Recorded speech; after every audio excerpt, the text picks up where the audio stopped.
Next is canonical form और standard form for Boolean function और Boolean expression. There are two canonical form. One is sum of product SOP and product of sum POS. Now SOP का जो दूसरा नाम है standard product, जो कि आपकी एंड टर्म है, या फिर इसको सम ऑफ मीन टर्म्स भी बोलते हैं, जिसको हम डिनोट करते हैं सिग्मा MI. नाउ अगर मैं प्रोडक्ट ऑफ सम POS की बात करता हूं तो इसको एक दूसरे नाम से हम जानते हैं, दैट इज स्टैंडर्ड सम, जो आपकी और टर्म होती हैं, या फिर हम कह सकते हैं प्रोडक्ट ऑफ मैक्स टर्म्स. जितनी भी आपकी मैक्स टर्म्स हैं उनका प्रोडक्ट, इसको हम डिनोट करते हैं पाई कैपिटल MI. नाउ अब चलते हैं अपन दो वेरिएबल का, हमने एक दो बुलियन वेरिएबल्स हम ले रहे हैं जिससे 4 कॉम्बिनेशन बनते हैं, 0 0 0 1 1 0 1 1, है ना. अब बहुत ध्यान से मेरी बात को सुनते जाना, क्योंकि यहां पर ये जो कॉन्सेप्ट आपने बिल्ड कर दिए, ये थ्रू आउट DLD आपको चलते रहेंगे. और बहुत बार बहुत से बच्चों को कंफ्यूजन रहता है कब बार लगाना है, कब नहीं लगाना है, फलाना ढिमकाना सब. तो यहां पर एक बात बहुत ध्यान से मेरी बात सुनना, मीन टर्म का मतलब होता है इट इज एंड टर्म, और हमारा मीन टर्म होता है रिजल्टेंट 1. तो हम इन सब टर्म को, प्रोडक्ट को मुझे 1 बनाना है. तो इस प्रोडक्ट को 1 बनाने के लिए मुझे क्या करना पड़ेगा, x बार इंटू y बार, है ना. अगर मैं x को बार करूंगा तो 0 विल बिकम 1 एंड y को भी बार करूंगा तो 0 विल बिकम 1. तो इन दोनों का प्रोडक्ट मेरे को क्या मिलेगा, 1. उसी तरीके से अगर मुझे इसके रिजल्ट को 1 बनाना है तो कब बनेगा, x bar into y only, क्योंकि y ऑलरेडी आपका 1 है. तो x बार इंटू y, है ना. इसको अगर मैं बात करता हूं तो x इंटू y बार, है ना. और अगर मैं इसकी बात करता हूं तो x इंटू y. तो इस इंडिविजुअल टर्म को हम बोलेंगे मीन टर्म और एंड टर्म. ये एंड टर्म है या नहीं है, मीन टर्म इसको बोलेंगे. और मीन टर्म मतलब रिजल्टेंट आपका क्या है, 1. इस बात का ध्यान रखना. अब चलते हैं मैक्स टर्म पे. मैक्स टर्म का आउटपुट होता है 0, और ये टर्म होती है सम टर्म या ऑरिंग. तो इन सब का सम मुझे बनाना है 0. तो सम कब 0 बनता है, जब सारे 0 होंगे तभी 0 बनेगा. तो x प्लस y, है ना, 0. तो 0 प्लस 0 0.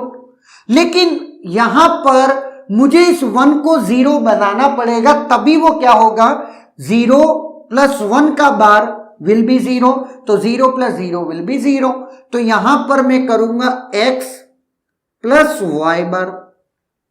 उसी तरीके से x बार प्लस y, तो 1 का बार 0 और 0 प्लस 0 0. तो आपका रिजल्ट विल बी 0. नाउ यहां पर आ गया x बार प्लस y बार.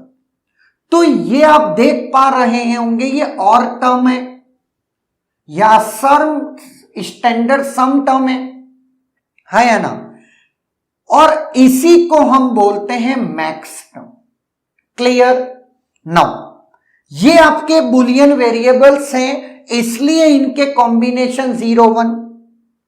मैं अब कुछ फंक्शंस ले लेता हूं. लेट ये बुलियन फंक्शन है.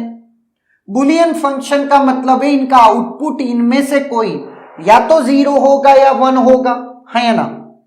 लेट 0 0 1 1 है ना। अब सुनिएगा बहुत ध्यान से, ये बुलियन फंक्शन है। कोई भी बुलियन फंक्शन दो तरीके से रिप्रेजेंट हो सकता है। या तो मैं इसको मैक्स टर्म की फॉर्म में रिप्रेजेंट करूं, या मैं इसको मीन टर्म की फॉर्म में रिप्रेजेंट करूं। जब मैं मीन टर्म की फॉर्म में रिप्रेजेंट कर रहा हूं तो हम उसको बोलते हैं SOP form, sum of product. और जब मैं मैक्स टर्म की फॉर्म में रिप्रेजेंट कर रहा हूं उसे बोलते हैं POS form, product of sum, है ना। तो यहां पर जब मैं इसका जिक्र करता हूं तो मैं ये कह सकता हूं, या तो मैं सिग्मा लिख सकता हूं, 1 किन किन जगह पर है, 2 वाले में। एक्चुअली ये अगर मैं बाइनरी की रिप्रेजेंटेशन को मैं डेसिमल में कन्वर्ट कर दूं 0 1 2 3, तो यहां मैं लिख सकता हूं मैं 1 कहां पर हूं, 2 जगह पर। वो कौन कौन सी, 2 और 3 में। या तो मैं ये लिखूं, या फिर मैं ये लिख सकता हूं मैं 0 किन जगह पर हूं, 0 और 1 वाले प्लेस पे, है या ना। बोले सर फायदा क्या हुआ, यहां तो कोई फायदा नहीं हुआ। आई एग्री, कोई फायदा आपको नहीं हुआ। क्यों नहीं हुआ, क्योंकि 2 मीन टर्म थी और 2 ही मैक्स टर्म थी, कैसे फायदा होता। लेकिन फायदा उस जगह होगा जब नंबर कुछ और है। लाइक मैं बात करता हूं ये, यहां पर 1 मीन टर्म है और 3 मैक्स टर्म है। या फिर मैं बात करता हूं ये, यहां पर 3 मीन टर्म है और 1 मैक्स टर्म है ना। अगर मैं ये डिफाइन करके चलूं ऑलवेज कि मैं तो जनाब एसओपी फॉर्म लिखूंगा ऑलवेज, अगर मैं इस जगह एसओपी फॉर्म लिखता हूं तो मुझे 2 मीन टर्म जोड़नी पड़ेंगी। अगर मैं यहां लिखता हूं तो मुझे 1 मीन टर्म जोड़नी पड़ेगी, और अगर मैं यहां लिखता हूं तो मुझे 3 मीन टर्म लिखनी पड़ेगी, है या ना। लेकिन अगर मैं यहां पर मीन टर्म लूं तो मैं फायदे में हूं। क्यों, क्योंकि इसका एक्सप्रेशन, अगर इस पूरे फंक्शन का एक्सप्रेशन बात करूं तो मीन टर्म सिर्फ एक जगह है। वो जगह कौन सी है, ये वाली x बार y। ये इस फंक्शन का एक्सप्रेशन हो गया। अगर मैं इस फंक्शन को f3 को इसी फॉर्मेट में लिखता हूं एसओपी फॉर्म में ही, तो मुझे 3 मीन टर्म्स को जोड़ना पड़ेगा। वो कौन कौन सी, x बार y बार प्लस x बार y प्लस x y बार, x y बार, है ना। 3 टर्म मुझे जोड़नी पड़ी अगर मैं एसओपी फॉर्म लिखता हूं तब। लेकिन मैं ये बेवकूफी करूंगा क्यों, मैं जनाब मुझे ऑलरेडी पता है कि मैं एसओपी नहीं वहां पीओएस फॉर्म लिखूंगा। क्यों, क्योंकि मुझे सिर्फ एक मैक्स टर्म लिखनी पड़ेगी जो 0 है, और वो कौन, x bar plus y bar, x bar plus y bar. And when you observe it, ये दोनों ही चीज सेम है।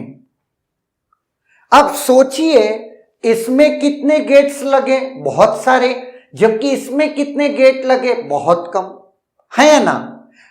तो ये कहानी कुछ इस तरीके से है कि हम अपने टाइम को सेव करेंगे, ये देखेंगे कि हमारे बुलियन फंक्शन में नंबर ऑफ 1 ज्यादा है कि नंबर ऑफ 0 ज्यादा है।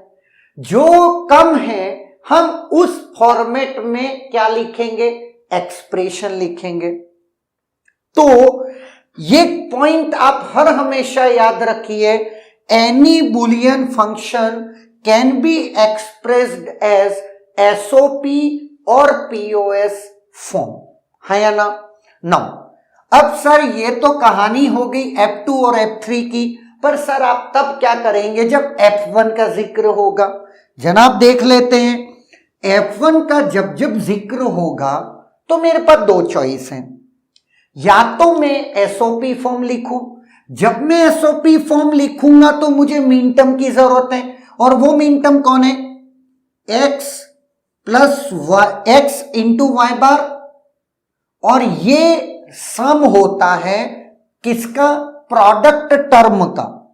तो प्लस दूसरी टर्म x इंटू वाई, या तो मैं ये लिखूं, या और इन दोनों का जीरो टर्म का मतलब मैक्स टर्म का मैं प्रोडक्ट लिख दूं।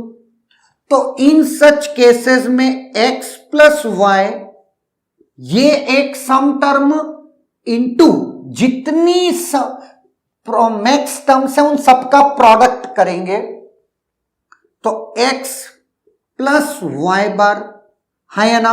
और आप जब इसको ऑब्जर्व करेंगे ये दोनों चीज इक्विवेलेंट है या ना। नाउ अगर मैं इन तीन टर्म को इसके इक्विवेलेंट, सर मुझे तो नहीं दिख रहा, आपको इसलिए नहीं दिख रहा क्योंकि आपने इसको मिनिमाइज किया नहीं है। जब आप इसको मिनिमाइज करेंगे तो ये और ये चीज सेम है या ना। ये बस कौन सी है, पीओएस, और ये कौन सी है, एसओपी, दैट इज पीओएस। बात समझ में आई।